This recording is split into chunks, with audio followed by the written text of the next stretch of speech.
My son looked at me with that smile of someone who already knows he's going to get what he wants, and said that two of his friends were going to live in my house. He didn't ask, he announced it, and even added, "Relax, Mom, you can handle it, right? You're understanding, the house is big."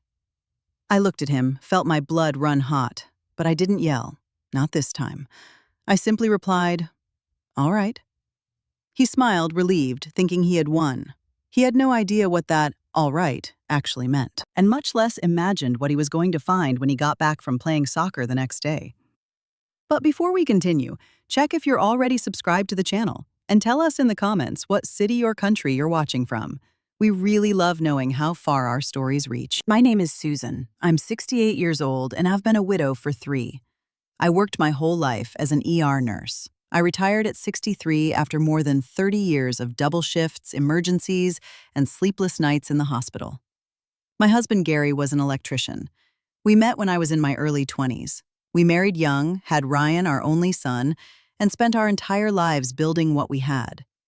We bought our house in Maplewood, right here in Scranton, with a lot of sacrifice. It was years of paying the mortgage, giving up trips, new clothes, almost everything. But we made it.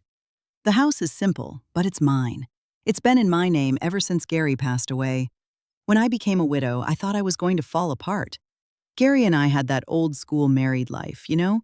That routine that looks boring to anyone on the outside, but inside is full of the little things that make sense. The coffee he liked a little stronger, the TV left on the evening news, the political arguments we never agreed on. When he left, the house got too big, too quiet. Ryan came around a lot in those first few months. He'd visit, call, ask if I needed anything. He had his own life. He'd been married to Michelle for 6 years. He worked driving for a rideshare app. It wasn't a life of luxury, but he made it work. I was never the type to meddle in my son's life after he grew up. I raised him, educated him, gave him what I could. But from the moment he became a man, his choices were his, and the consequences were too. That was why I wasn't surprised when about 6 months ago he called me, saying he was getting a divorce. Michelle had left. The marriage didn't work out. Things had been bad between them for a while. I felt sorry for him. Sure, no mother likes to see her child suffer. But I didn't make a big drama out of it either, nor did I treat him like a victim. Ryan was 34. If the marriage was over, he'd have to pull himself together, like any adult does. The problem started when 2 weeks after the split, he called me again. This time with that tone of voice I already knew. The tone of someone about to ask for something while bracing for a no. "Mom, I need a favor. Just for a little while, I swear. The apartment was rented in Michelle's name. She stayed there, and I have nowhere to go right now. The app is slow. I can't scrape enough together for a deposit on a new place. Could I stay there a few months? Just until I get on my feet?" I stayed quiet for a few seconds. Not because I didn't want to help, but because I know my son. I know his little habit of turning a few months into an indefinite stay.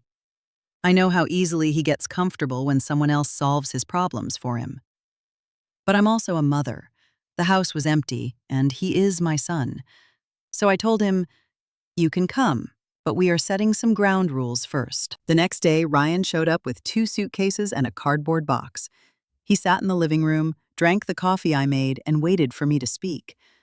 I sat in the armchair across from him and got straight to the point. "Ryan, you can stay here as long as you need to get your life together. But this house has rules. It's not a hotel and it's not a frat house. You will contribute to the bills. It doesn't have to be a lot, but it has to be every month on the exact day. You will help keep the house clean and tidy. And you will respect my schedule. I wake up early, I go to sleep early. I don't want late-night noise, and I don't want people coming and going at all hours." He agreed to everything, said I was right that he'd pitch in, that it was temporary, and in a few months he'd be back to his own life. He even thanked me, called me the best mom in the world. I didn't buy into the gratitude, but I wanted to believe that this time he would follow through, and at first, he did. The first 3 weeks were quiet. Ryan woke up early to drive for the app, came back in the late afternoon, showered, ate dinner with me, watched a little TV, and went to sleep. He helped wash the dishes, mopped the floor once in a while, even took the trash out without me having to ask.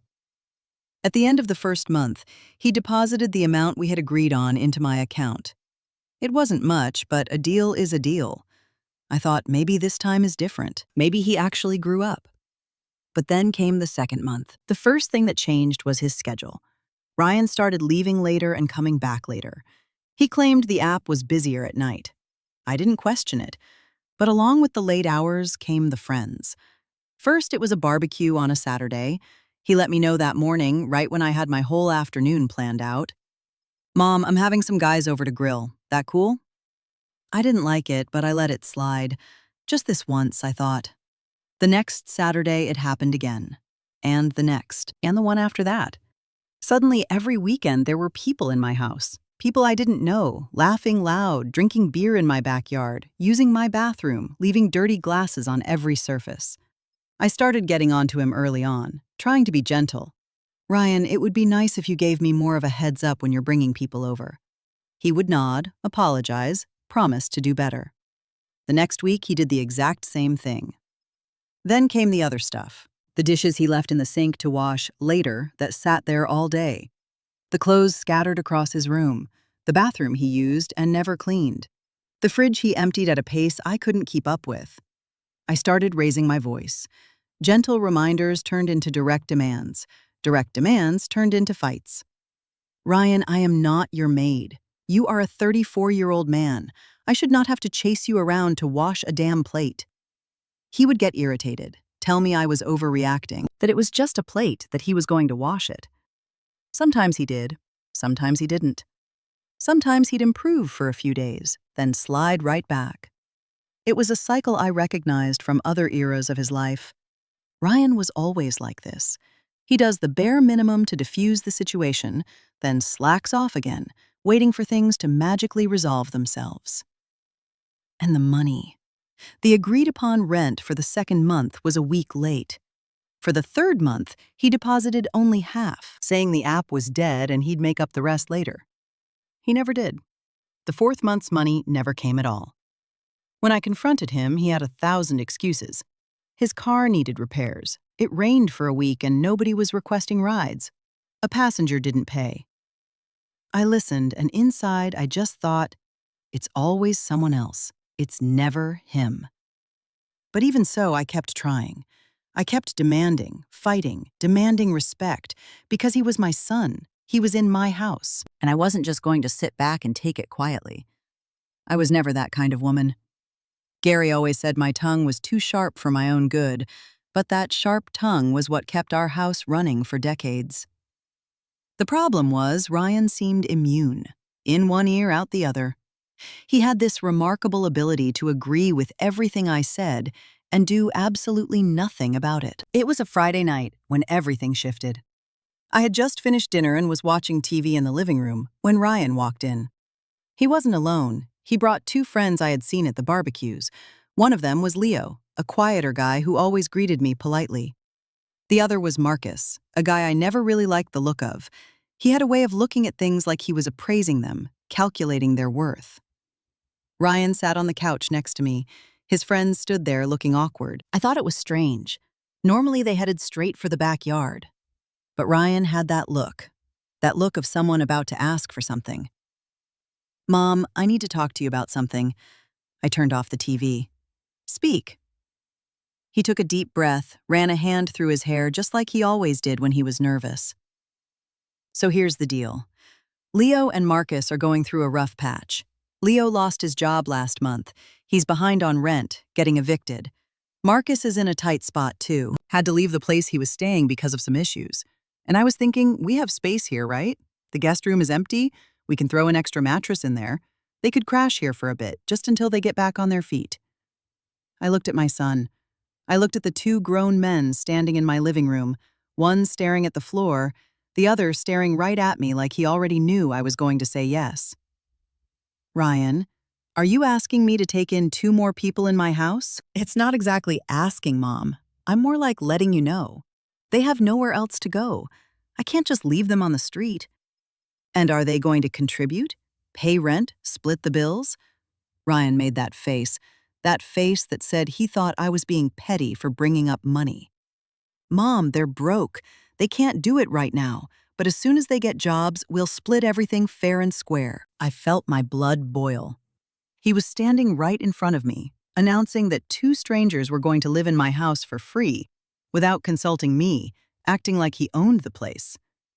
"Ryan, you didn't ask me. You're just telling me." He gave me that smile, that smug smile of someone who thinks he already won the argument. "Relax, Mom. You can handle it, right? You're understanding. The house is big, it'll be fine, I swear." That was the exact moment something snapped inside me. I could have screamed. I could have kicked both of them out on the spot. I could have thrown the massive fit he was expecting, just so he could call me crazy and do whatever he wanted anyway. But I didn't do any of that. I looked at my son, looked at his two friends, and answered with the calmest voice I could muster. "All right?" Ryan's eyes went wide, shocked. "Seriously? All right?" "All right." He broke into a huge grin, turned to his friends, giving them a thumbs up like he had just closed a massive business deal. Leo looked relieved. Marcus kept that calculating stare, but a smirk crept onto his face. "Thanks, Mom. I knew you'd understand. You're the best." I didn't answer. I got up from the couch, walked into the kitchen, and put the kettle on for my evening tea. I stood there with my back to the living room, listening to the three of them figure out how they were going to arrange things, who was sleeping where, how they were bringing their bags over the next day. Ryan walked up behind me, kissed my forehead. "Thanks, Mom. You're the greatest." I looked at him and smiled, a small, perfectly controlled smile. He had no idea what that "all right" actually meant. It wasn't agreement. It wasn't submission. It was a decision. I had just decided I was no longer going to waste my breath fighting with a 34-year-old man who refused to listen. I was going to act. Ryan walked out of the kitchen whistling happy as a clam, heading back to the living room with his friends already planning the move.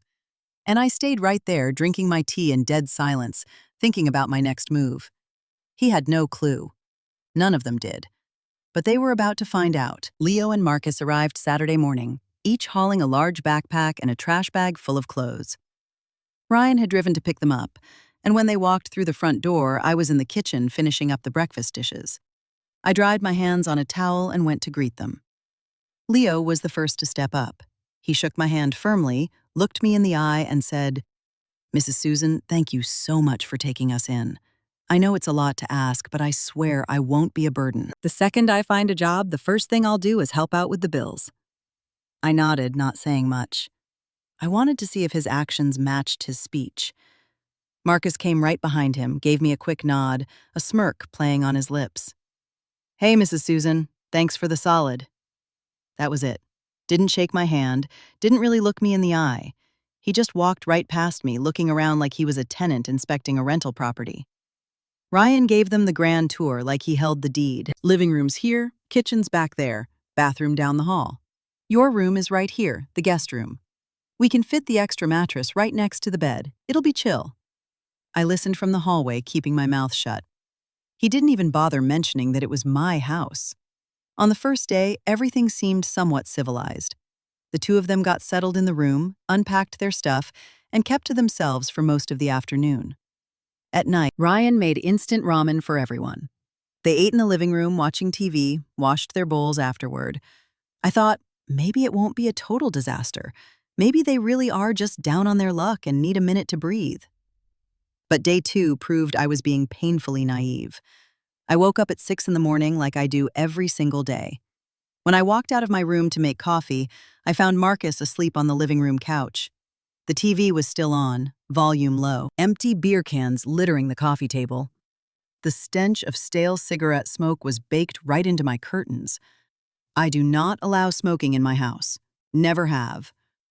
I walked into the kitchen, brewed my coffee in silence, and waited. When Ryan finally dragged himself out of bed around 9, I called him out to the backyard. "Ryan, who smoked inside the house?" He scratched his head, eyes still heavy with sleep. "Oh, Mom, my bad. Marcus smoked a cigarette in the living room last night, but it was just one, I swear. It won't happen again. I made it very clear I don't want smoke in my house. I know. I'll talk to him. He didn't talk to him. Or if he did, it didn't matter because over the next few days, the smell of smoke kept creeping back, sometimes in the living room, sometimes in the bathroom. And whenever I complained, the excuse was always a carbon copy. It was just one. Won't happen again. The routine of the house completely shattered.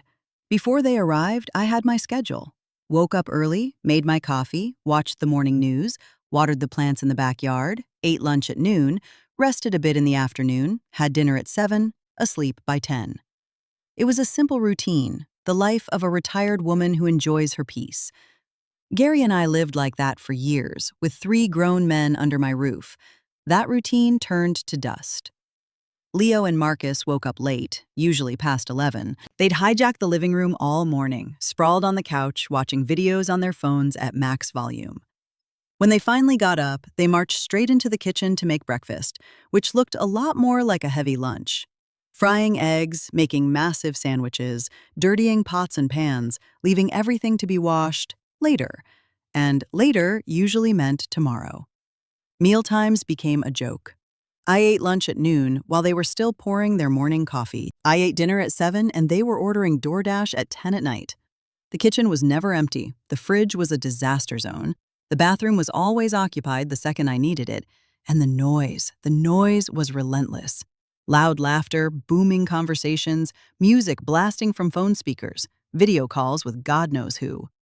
I would lock myself in my bedroom just to catch a single moment of quiet, and I could still hear every word right through the drywall. Slowly, I started noticing the differences between the two of them. Leo, despite everything, tried to be polite. Whenever he saw me, he always said hello. Sometimes he'd ask if I needed a hand with anything, if he could run to the grocery store for me. He had a look of shame in his eyes, a deep discomfort about crashing there for free. I could tell the setup aided him. Marcus was a whole different animal. Marcus paraded around like his name was on the mortgage. He'd sit in my favorite armchair, the one dead center to the TV. And when I walked into the room, he wouldn't flinch.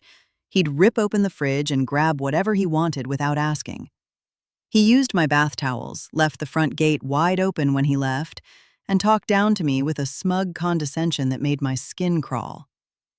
"Hey, Mrs. Susan, look at you. You got a lot of energy for your age, huh? Mrs. Susan, don't you get bored sitting in the house all day? You should get out more, find a hobby.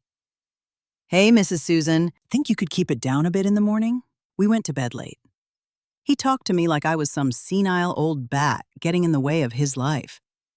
And the worst part was, Ryan did absolutely nothing.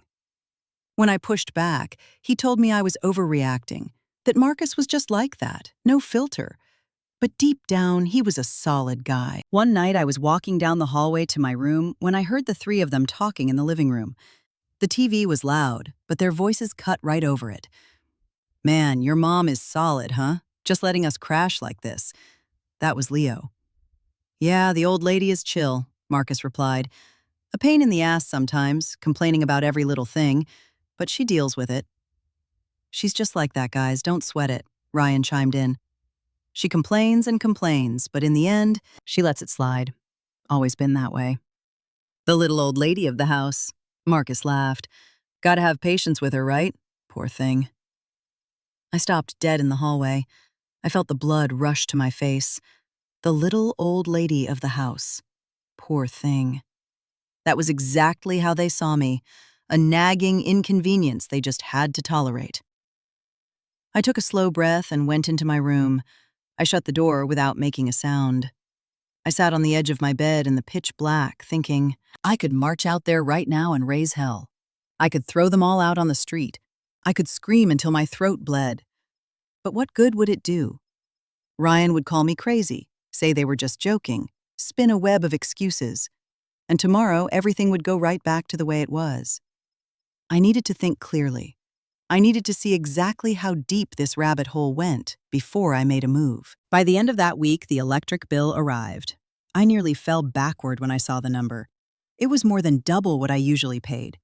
The water bill had spiked too, but the electric bill was terrifying. 3 grown men running the AC all day, charging phones, taking hour-long hot showers. My bill, which usually hovered around $100, had hit almost $300. I called Ryan out to the backyard again. "Ryan, did you see the electric bill?" He looked at the paper in my hand and winced. "Damn, Mom, that jumped a lot. Must be the summer heat, right? Everyone's running the AC." "It's not the summer heat, Ryan. It's 4 people using electricity where it used to be just me. And speaking of which, you didn't deposit your rent this month." He broke eye contact. "Mom, the app is dead. This week was brutal. But next week I'll deposit it, I swear." "You said that last month and you didn't pay a dime." I know. But this time I got you, trust me." I looked at my son, feeling a heavy mix of sadness and pure rage. He stood there, 34 years old, playing me for a fool, acting like I didn't realize he had zero intention of keeping his word. "And your friends? Are they going to chip in for anything?" Ryan shook his head. "Mom, they're broke. Leo is unemployed. Marcus is hustling just to eat. Soon as things turn around, we'll split it." "And in the meantime, I pay for everything?" "It's just for a little while, Mom. You can handle it." That phrase again, "you can handle it." Like I was a load-bearing wall made of concrete. Not a 68-year-old woman living on a fixed income. A few days later, something caught my eye. I was sitting alone in the living room in the morning when Leo walked in. He had gone out for a job interview and just got back. He sat on the couch next to me looking uncomfortable and stayed quiet for a long time. "Mrs. Susan, can I tell you something?" I lowered my newspaper. "Go ahead." He reached into his pocket and pulled out a wad of cash. "I managed to pick up a side gig this week, helped a guy with a move, made $150. I wanted to leave at least $100 with you to help with the bills." I looked at him, genuinely surprised. "You don't have to do that, Leo." "I do, Mrs. Susan. You're keeping a roof over our heads. It's not fair. Let me help." Before I could even open my mouth, Ryan walked into the room, saw the scene, saw the cash in Leo's hand. "Hey, what's going on here?" Leo explained. "Just trying to help your mom out, man. Did a side job, wanted to pitch in." Ryan shook his head, laughing it off. "Don't worry about it, man. Keep your money. My mom's fine." "She's not fine, Ryan. We'll sort it out later." I started to speak, but Ryan was already grabbing Leo by the arm. "Come here, let me show you this video." The two of them walked into the bedroom. The money vanished back into Leo's pocket, and I was left sitting in the living room with the newspaper in my lap, swallowing bile. Ryan had outright rejected financial help, right in front of my face. He decided for me that I didn't need it. Like the house was his. Like the bills were his. Like I didn't have a single shred of authority over my own damn life. I couldn't sleep that night. I lay in the dark, listening to the sounds of the house. The living room TV left on, Marcus snoring through the drywall, the squeak of the front gate someone forgot to lock. And in the dead of the night, I heard something else. Footsteps. The front door opening and closing. A car engine turning over on the street. I got up slowly and crept to my bedroom window, which looks out over the front yard. I saw Marcus climbing into a car I didn't recognize, a dark sedan, no visible plates. He looked both ways like a man checking for witnesses. He got in and the car sped off. It was 3:30 in the morning. I stood by the window waiting. He came back almost 2 hours later. Same car, same routine. Looked both ways, slipped through the gate he left unlocked, and went straight to his room. The next day, I watched Marcus like a hawk. He woke up late, as usual, but he had a different energy about him. Wired. He grabbed his phone, made a few calls he took out in the far corner of the backyard, speaking in hushed tones. Then he went back to his room and walked out with cash in his pocket, cash that hadn't been there the day before. I know people. I spent 30 years working in an ER, dealing with every kind of human being breathing. I know when someone is hiding something. And Marcus was hiding something. The late-night outings kept happening, not every night, but at least 2 or 3 times a week. Always the same time. Always the same pattern. And the next morning, he always had cash that made 0 sense. He claimed he was unemployed, just hustling to get by, but what kind of hustle happens at 3 in the morning? Ryan didn't seem to notice a thing. Or maybe he noticed and just played dumb. Leo seemed completely in the dark too, but I wasn't. Something was deeply wrong in my house. Something way beyond entitlement, beyond disrespect, beyond rent money nobody wanted to pay. And I was going to find out exactly what it was. Laying in bed that night, staring at the pitch-black ceiling, I made a choice. I was done fighting. Done demanding, done complaining, done burning my energy on screaming matches that went nowhere. I was going to shut my mouth, watch and dissect every single detail. Because there was a game being played under my roof, and I didn't even know the rules yet. Before I made a move, I needed to know what I was up against. The little old lady of the house, they called me. Well, this little old lady was about to prove her eyesight was perfectly fine. I started watching everything through a different lens. Before I complained, I fought, I nagged. Now, I became a ghost. I paid attention to the tiny details that used to slip right past me. The way the three of them whispered when they thought I wasn't around. The loaded glances they traded the second I walked into a room. The sentences that died in their throats when I appeared. I became invisible inside my own home. And once I was invisible, I started seeing things I was never meant to see. It happened early Thursday morning. I woke up thirsty, which happens sometimes. I slipped out of bed, didn't turn on a single light, and crept toward the kitchen for a glass of water. Halfway down the hall, I heard voices. They were coming from the kitchen. Ryan, Leo, and Marcus were wide awake, sitting around the table. I froze in the dark hallway, pressed my back flat against the wall, and listened. Man, your mom doesn't suspect a thing. That was Marcus. Relax, dude. That's just how she is. She bitches about everything, but she never actually does anything. Always been like that. You just gotta stall her and she lets it go. Ryan's voice dripped with arrogant certainty. But what if she finds out? Leo asked, his voice barely a whisper. Find out what? She doesn't even know what's going on under her own roof. She just sits in her room watching TV and complaining about the noise. Poor thing. Marcus chuckled. Yeah, the old lady is slow. But hey, whose name is on the deed anyway? Still in her name, but that's just paperwork. My dad died 3 years ago. I'm an only child. When she kicks the bucket, all this is mine anyway. And in the meantime, I let her stay. Sad, really. She's got nobody else. I feel bad for her. By all rights, this house is mine. I only let her live here because I'm a good son. I felt the floor drop out from under me. By all rights, this house is mine. I let her live here. I feel bad for her. My legs turned to jelly. I had to brace myself against the drywall just to keep from making a sound. My heart was hammering so violently against my ribs, I was sure they could hear it. So basically, she's living here on your charity? Marcus pressed. Basically. She thinks she runs the show because her name is on the paper, but on the ground, I call the shots. I take care of her. When she needs a nursing home, I'm the one footing the bill. It's only fair the house is mine. Makes sense, Marcus agreed. So we're good to stay here, right? Indefinitely. Don't sweat it. As long as I'm in charge, you guys have a guaranteed spot. Leo didn't say a word. I could picture him sitting there quiet, deeply uncomfortable, but lacking the spine to speak up. I stayed pinned to the wall for a few more minutes, listening as they changed the subject, talking about football. The rideshare app, meaningless garbage.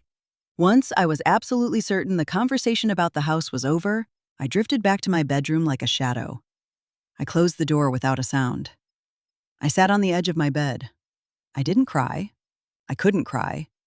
I was bone dry inside, like every tear I had left had evaporated in a split second. My son. My only son.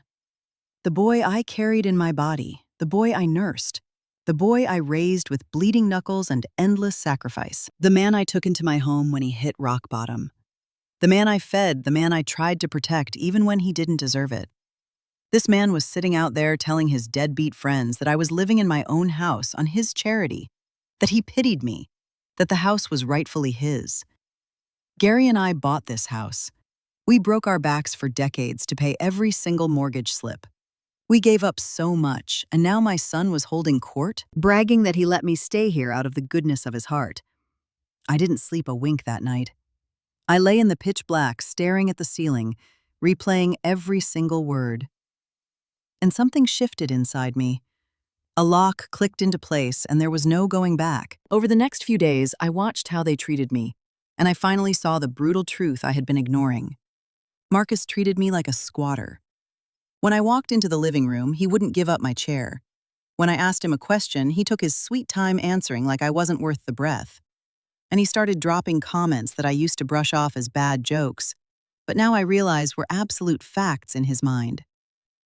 Mrs. Susan, you ever think about downsizing? This place is way too big for just one person. When you're not around anymore, Ryan's gonna remodel the whole thing. Turn that room into a master suite. You should enjoy life while you still can, you know? Travel, take a cruise. Let us worry about the house. He said these things like I already had one foot in the grave, like the house was already theirs and I was just taking up oxygen until it was time to check out. Leo, at least, looked sick to his stomach. Whenever Marcus made those comments, Leo would stare at the floor, try to change the subject. But he never defended me. He never spoke up. His silence made him an accomplice. And Ryan acted like the king of the castle. He made decisions about the house without asking me, called a guy to fix the front gate without running it by me, talked about ripping out the bathroom shower because it's too old. He barked orders at me like I was a tenant behind on rent. Mom, stay out of that drawer. I got important stuff in there. Mom, don't go out back right now. We're handling some business.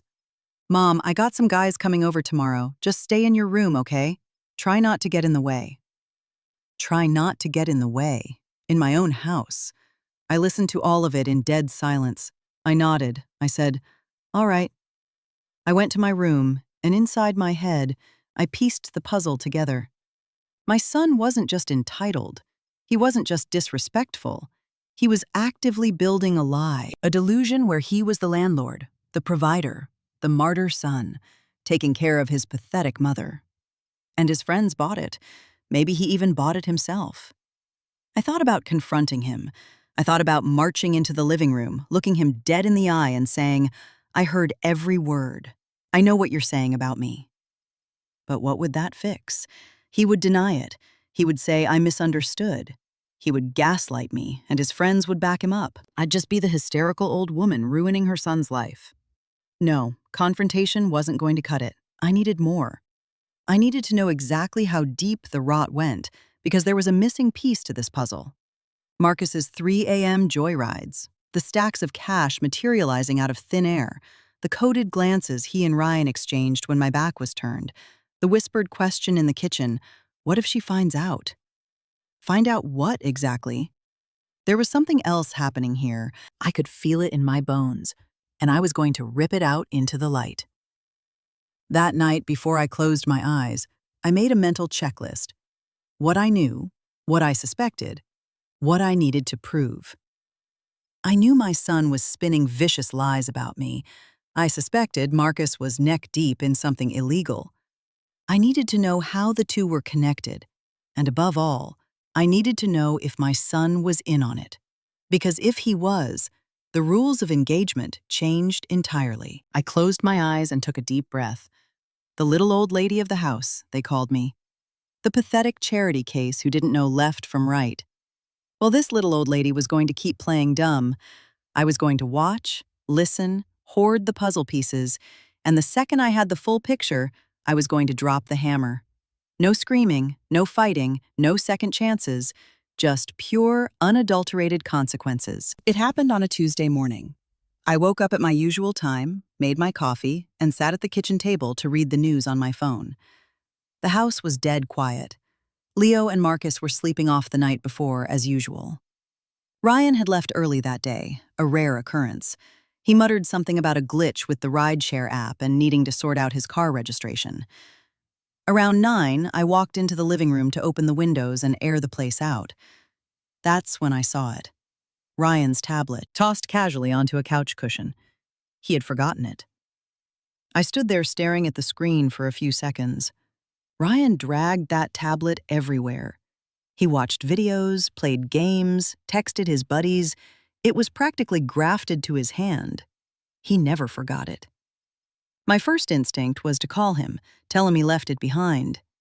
But then I remembered the kitchen. The lies he told, Marcus's midnight runs, the glances. I looked down the hallway. The guest room door was shut tight. I looked back at the tablet. I have never been the kind of woman to snoop. I spent my whole life respecting people's privacy, including my son's. But this wasn't a normal situation. Something was bleeding into my home, and if I didn't find the source, it might be too late. I picked up the tablet and walked to my bedroom. I clicked the door shut, silent as a ghost. I sat on my bed and tapped the screen. No passcode. Ryan never bothered with security. He assumed he was untouchable, that nobody would dare touch his stuff. Up until that exact second, he was right. The home screen flared to life. Games, streaming apps, social media, and the little green icon for WhatsApp. I took a breath and opened it. A list of chats populated. Most were people I didn't know, football group chats, random garbage. But there was one chat pinned dead center at the top. The contact name was just Marcus. I tapped the thread and started scrolling from the bottom up, trying to get a feel for the recent timeline. The newest messages were just logistics, times to leave random chatter. But as I kept scrolling up, the tone shifted drastically.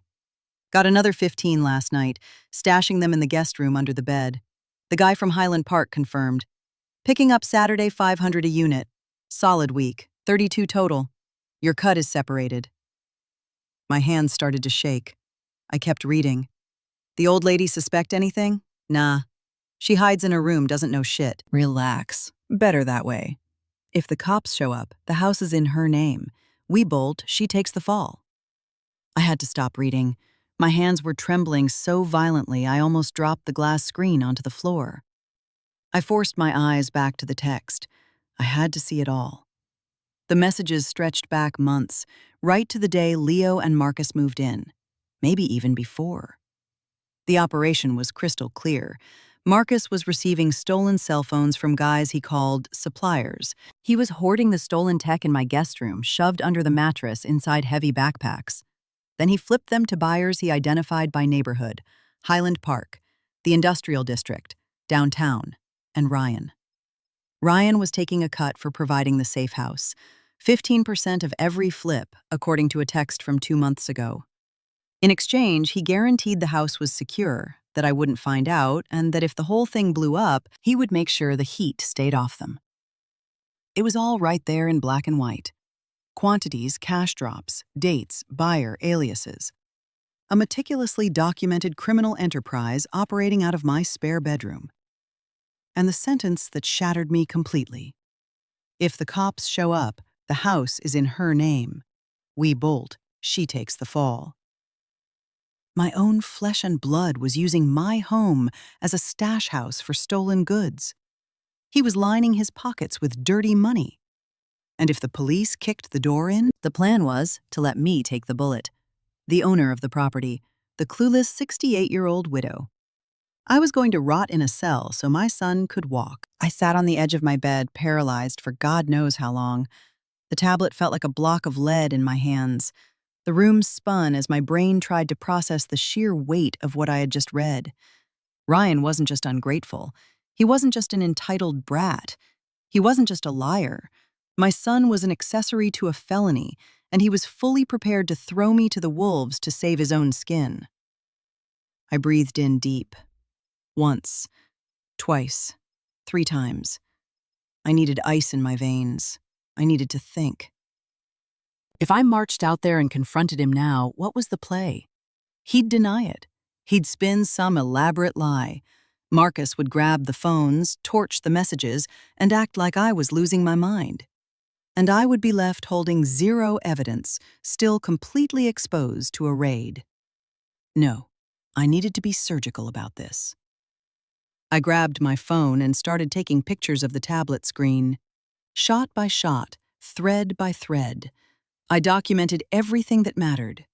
The inventory, the cash splits, the dates, the buyers, and that damning sentence about letting me take the fall. Then I dug an old spiral notebook out of my nightstand drawer and started writing. Today's date, what I found, where I found it, verbatim quotes. I built a bulletproof ledger in neat, undeniable handwriting. When I was done, I walked back to the living room and placed the tablet exactly where I found it, down to the angle on the cushion. I went back to my room and buried my phone and the notebook at the bottom of my closet, tucked under a pile of heavy winter blankets. I sat back on the bed and mapped out the next steps. I needed help. I needed someone who understood the law, someone who could tell me exactly how to sever this cancer without catching a stray bullet. I couldn't just march into a police precinct and start talking. What if they didn't believe me? What if they thought I was the mastermind? I remembered a neighbor who went through a brutal family dispute a few years back, a nasty inheritance thing. She hired a lawyer who gutted the opposition. I could get the number, but first I needed to know the phones were actually there. I needed to see the physical proof with my own 2 eyes. I waited until the afternoon when Leo left for a job interview and Marcus tagged along claiming he was keeping him company. Ryan was still MIA. The house was completely empty. I walked down the hall to the guest room. The door was shut but not locked. I pushed it open, slowly, feeling like a burglar in my own home. The room was a biohazard. Clothes everywhere, crusty cups, the heavy stench of nicotine.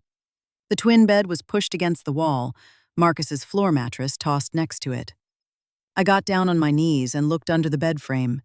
2 massive black duffel bags were shoved all the way to the back, hidden behind a beat-up suitcase. I dragged one out by the strap and slowly pulled the zipper. Phones.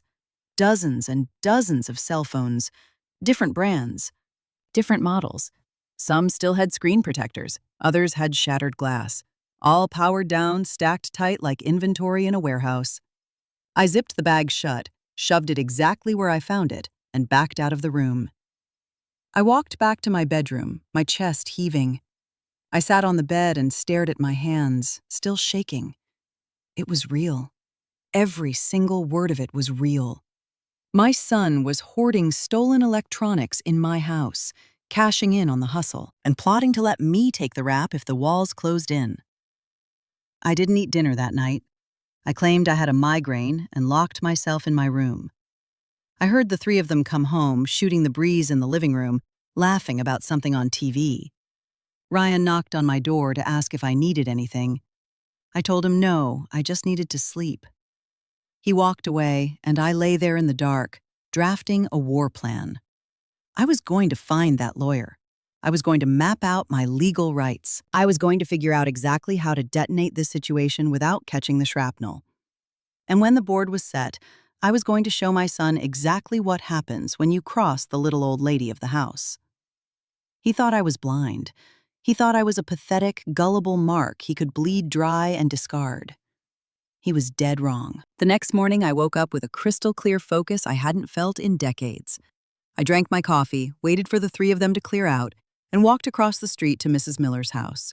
She was the neighbor with the ugly inheritance battle. I asked if she still had her lawyer's card. Mrs. Miller looked at me sideways, asking if everything was all right. I smiled, said it was just a minor issue with the property deed, nothing to worry about. She handed me the number and I thanked her. I called from my bedroom door locked. The lawyer's name was Attorney Davis, operating out of an office downtown. I gave her the bare-bones summary over the phone, told her it was a legal emergency. She had a cancellation that afternoon. By 2 o'clock, I was sitting in her waiting room.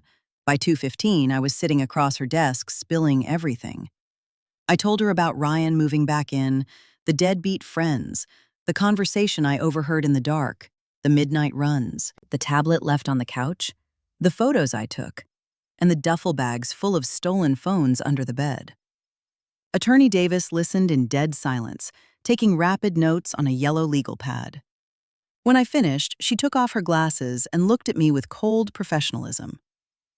Susan, this is highly volatile. If the police execute a search warrant on your property and find those devices, you can be charged with receiving stolen property. Even if you're completely innocent, your name is on the deed. You need those items out of your house immediately. I knew that, but hearing a lawyer say it made the threat razor sharp. How do I do that without putting a target on my own back? She laid out the law. I had every legal right to kick them out. Ryan wasn't on the deed, there was no lease agreement, no proof of residency. His friends had even less legal standing. I could legally change the locks and throw their property on the curb. But what about the cops? I asked. If I tip them off about Marcus, they'll know it was me. Attorney Davis tapped her pen. You make an anonymous tip. Call Crime Stoppers or the local precinct. Tell them you witnessed suspicious activity. Give them the exact details you have. They will investigate. You do not have to give your name. And my son. She looked at me, her eyes softening just a fraction. Susan, if your son is involved, he will face the music. But based on those text messages, Marcus is the primary operator. Your son was taking a kickback for the location, which is a felony, but it's much harder to prove without a paper trail. The absolute priority right now is protecting you. I walked out of that office with a loaded gun of a plan. I just needed to wait for the perfect window. The moment the three of them were gone long enough for me to pull the trigger. That window opened 3 days later. It was Saturday. Ryan mentioned over breakfast that he was playing football with his buddies, their usual pickup game at a park across town. They were leaving after lunch and wouldn't be back until late afternoon. Perfect.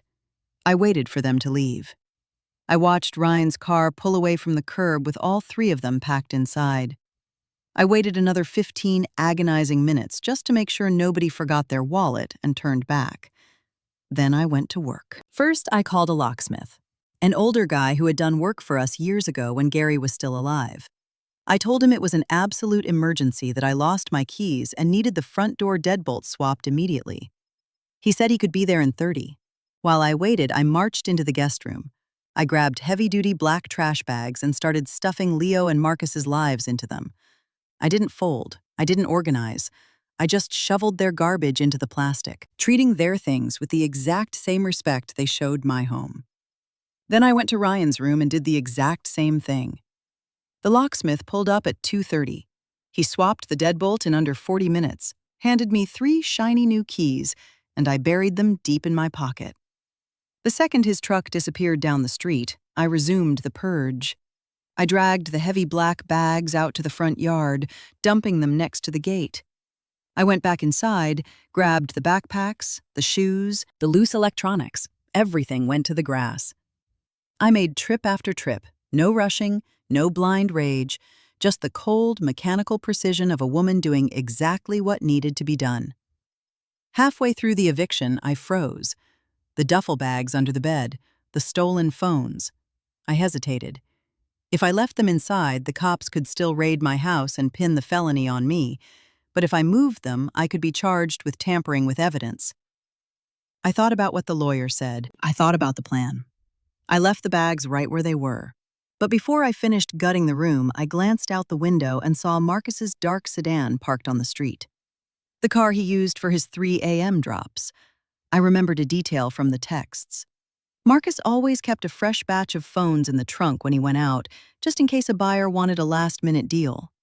And that morning, right before they left for the game, I'd watched Marcus haul 2 heavy backpacks out to his trunk, the exact same bags that used to be under the bed. He was probably planning a drop after the game, or he was too paranoid to leave the stash in the house. The stolen goods weren't in my guest room anymore. They were in his car. I pulled out my phone and dialed the tip line Attorney Davis gave me. It rang 3 times before a crisp, professional voice answered. Crime Stoppers, how can I help you?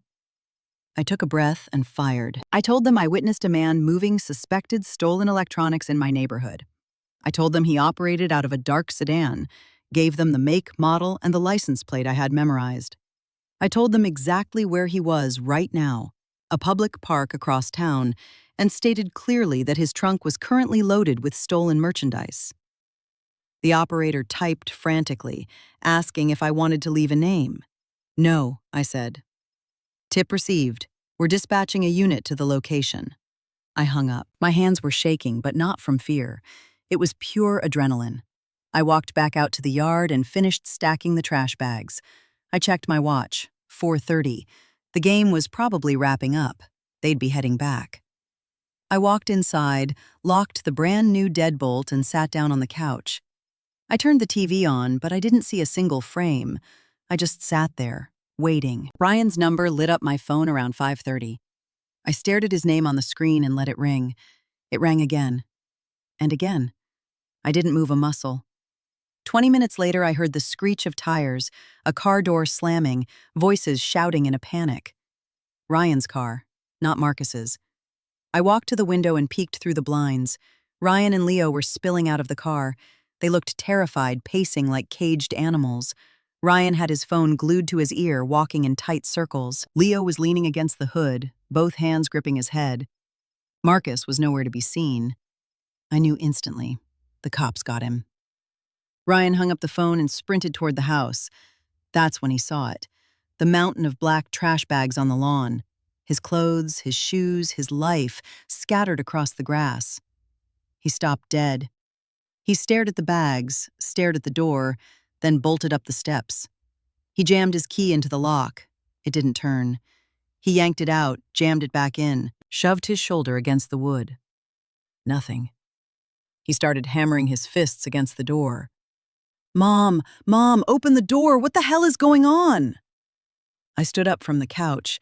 I walked slowly to the door, slid the heavy brass chain into the track, and cracked the door open exactly 2 inches.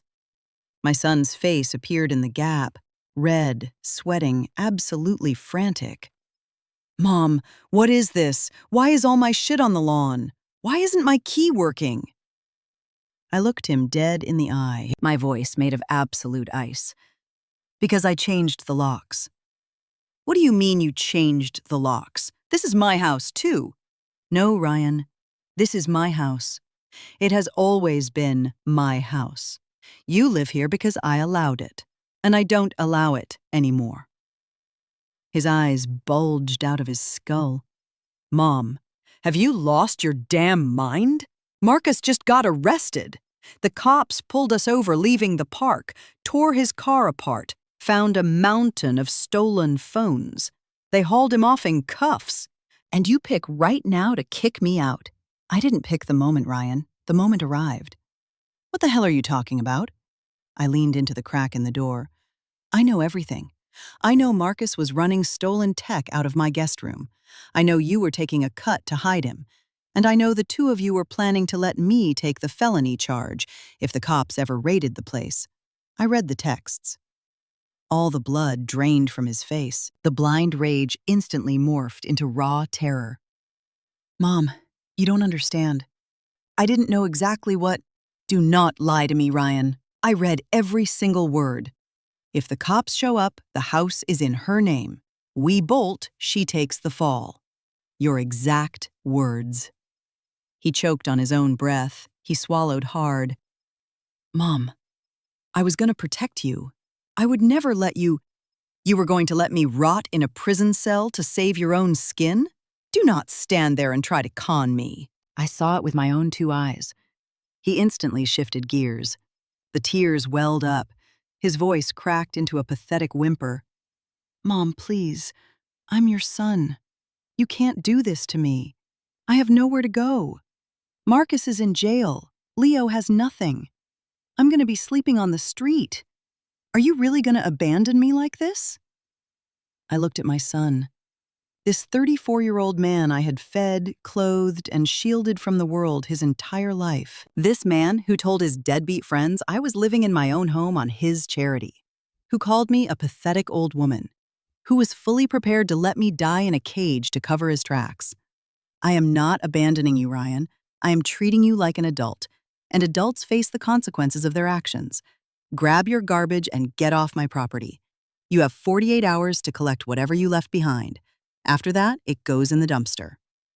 I slammed the door shut and threw the deadbolt. He pounded on the wood for another 10 minutes, screaming, begging, crying. Leo walked up behind him, trying to pull him away. I didn't flinch. I walked into the kitchen, brewed a cup of tea, and sat at the table. Eventually, I heard them dragging the trash bags to the car. I heard the trunk slam, the engine roar, and the tires peel away from the curb. The house, went completely silent. That night, after eating dinner alone for the first time in months, I picked up my phone and opened WhatsApp. I typed one message to Ryan. You have 48 hours to collect the rest of your belongings. After that, they are being donated. Any attempt to enter this house will be treated as a home invasion. Do not contact me until you are ready to take accountability for what you did. He left it on read at 10:13 p.m. He didn't reply. I locked my phone, turned off the lights, went to my bedroom, and lay in bed staring at the ceiling in the pitch black. The house was dead quiet. But it was a different kind of quiet than when Gary died. That silence was heavy. It was the silence of grief, of a gaping void. This silence was pure peace. I had done exactly what I had to do. I protected my home, my freedom, and my dignity. I treated my son like the grown man he was, with all the brutal consequences attached to it. I don't know what happens next, if Ryan will ever reach out, if he'll ever beg for forgiveness, if he'll ever actually learn a damn thing from this. I don't know if I'll ever be able to forgive him, if I'll ever be able to look at his face without seeing those text messages burned into my retinas. But I know I made the right call. The little old lady of the house, they called me, the pathetic charity case. Well, the little old lady proved she wasn't an easy mark, and the deed still has my name on it. The first few days were strange. I woke up at my usual time, brewed my coffee, sat in the kitchen, but now there was no blaring TV in the living room, no snoring bleeding through the walls, no stale cigarette smoke clinging to the curtains. The house was empty. But slowly I realized that empty didn't mean sad. I started reclaiming my space. First, I gutted the guest room, stripped the sheets, bleached the floors, threw the windows wide open to rip the smell of smoke and stale beer out of the drywall. I hauled Marcus's filthy floor mattress straight to the curb. I didn't want a single trace of that rot left in my home. Then I tackled Ryan's room. I packed whatever he left behind into a cardboard box and shoved it into the deepest, darkest corner of the hall closet. If he came for it, it was there. If he didn't, Goodwill was getting a donation. Within a week, the house was exactly the way it used to be: spotless, organized, quiet, mine. It was a Tuesday about 10 days after the fallout when Leo showed up. I was in the backyard watering my hydrangeas when the doorbell rang. I walked to the front gate and saw him standing there, looking like a ghost who hadn't slept in a week. "Mrs. Susan, I'm sorry to just show up like this. Can we talk?" I stared at him for a long moment. Leo had never disrespected me. He always said hello, always tried to help. Out of the three of them, he was the only one who carried the shame of mooching off a widow. I unlocked the gate. "Come on in." We sat on the front porch. I offered him coffee. He shook his head. He sat in silence for a long time, staring at his boots before he finally spoke.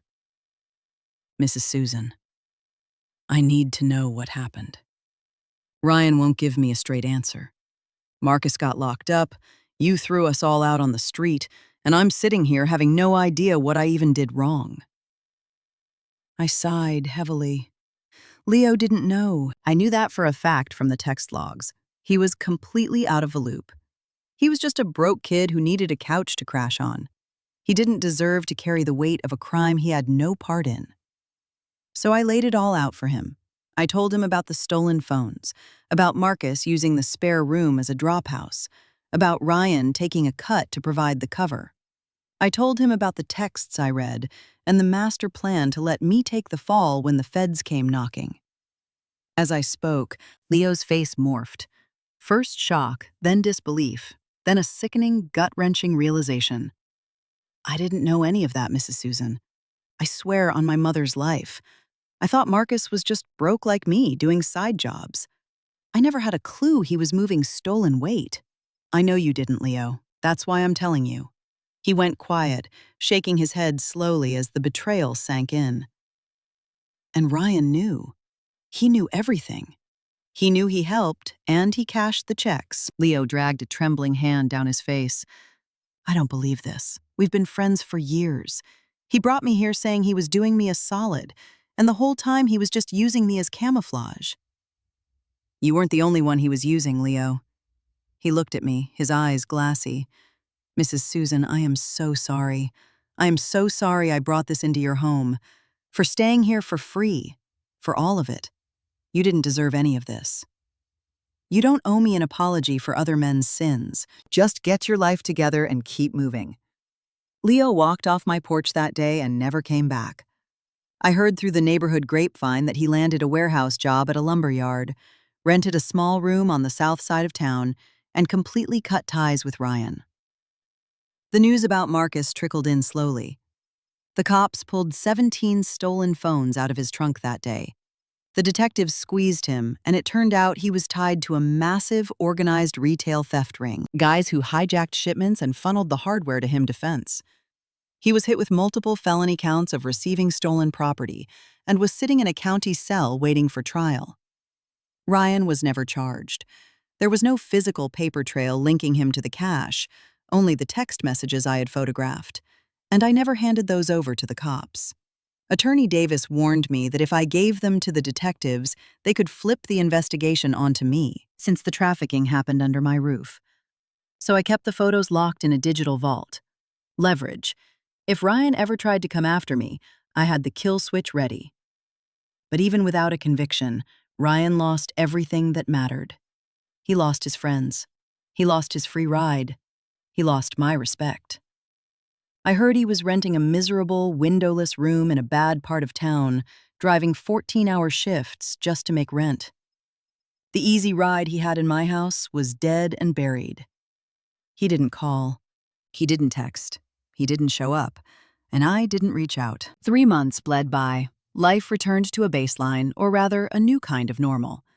I gutted Ryan's old bedroom and turned it into a sewing room. I've always loved sewing. Did it all the time when I was younger, but gave it up when life got too chaotic. Now I had nothing but time. I bought a refurbished Singer machine, set up a heavy oak cutting table, organized my threads and needles in glass mason jars. I started doing minor alterations for the women in the neighborhood, hemming slacks, taking in dresses, replacing blown zippers. I charged a fair rate, nothing crazy. It was more about keeping my hands busy than the cash. I rejoined my morning walking group, the one I used to run with before Gary passed away. I reconnected with old friends, made a few new ones. Every morning at 6 sharp, we met at the park and walked the trails for an hour. Then we'd grab coffee at the corner bakery. Life was simple. Life was good. It was a Saturday morning when Ryan finally showed up. I was sitting on the porch drinking my coffee when his car pulled up to the curb.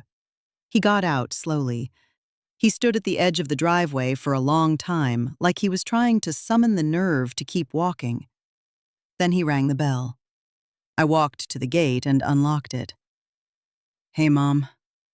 He looked awful.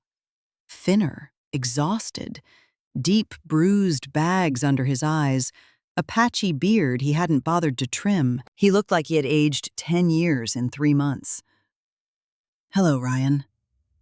Could I come in for a second? I left some old tax paperwork and my social security card in that box. I really need to grab them." I looked at my son, the man who shattered my heart, who spun vicious lies about me, who put my freedom on the chopping block to make a quick buck, the man who was still, God help me, my son. "Come in." He walked into the house, his eyes darting around like he was stepping into a stranger's home. He noticed the changes instantly. His old bedroom turned into a sewing studio, the reorganized living room, the fresh planters on the back deck. I walked to the hall closet, pulled out his cardboard box, and dropped it on the dining table. "It's all in there. Check it." He dug through the box, shuffling papers until he found the envelope he needed. He shoved it into his jacket pocket. He just stood there, shifting his weight, not knowing what to do with his hands. "Place looks different," he finally mumbled. "I made some changes." "Looks nice." Silence. He turned toward the door. He stopped right before he crossed the threshold and looked back at me. "Mom, He trailed off. He waited for me to finish the sentence for him. I didn't. I wanted to say that I'm sorry. for everything. I looked at my son. I saw the little boy he used to be. I saw the man he chose to become. I saw the hollow pain in his eyes, but I also saw that he still didn't get it. He was throwing out a blanket apology, waiting for me to open my arms, hug him, and tell him it was all water under the bridge. But it wasn't water under the bridge, and I refused to play pretend. Ryan, when you are ready to have a real conversation, I will be right here. But a real conversation means looking me in the eye and owning exactly what you did. It does not mean pretending it was just some big misunderstanding. He swallowed hard. He didn't say a word. He turned around, grabbed the doorknob. For a split second, I braced myself for the slam. He always slammed doors when he didn't get his way. But he didn't. He closed it softly until the latch clicked. I walked to the window and watched him get into his car.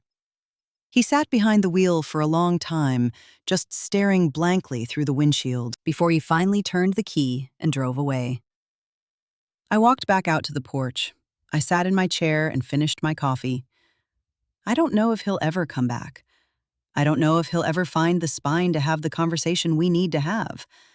I don't know if I'll ever be able to forgive him or look at him without remembering the absolute betrayal. But I know one thing for damn sure. I am not putting my life on hold waiting to find out. This house is mine. This life is mine, and I am finally living it on my own terms. I spent decades raising a boy, taking care of a husband bleeding out in a hospital ward, pouring my soul out for everyone else. Now it is my turn to wake up when I want, to walk with my friends, to sew for my neighbors, to drink my coffee on the porch without a ticking clock in my head. If Ryan wants to be part of this life, he is going to have to earn it.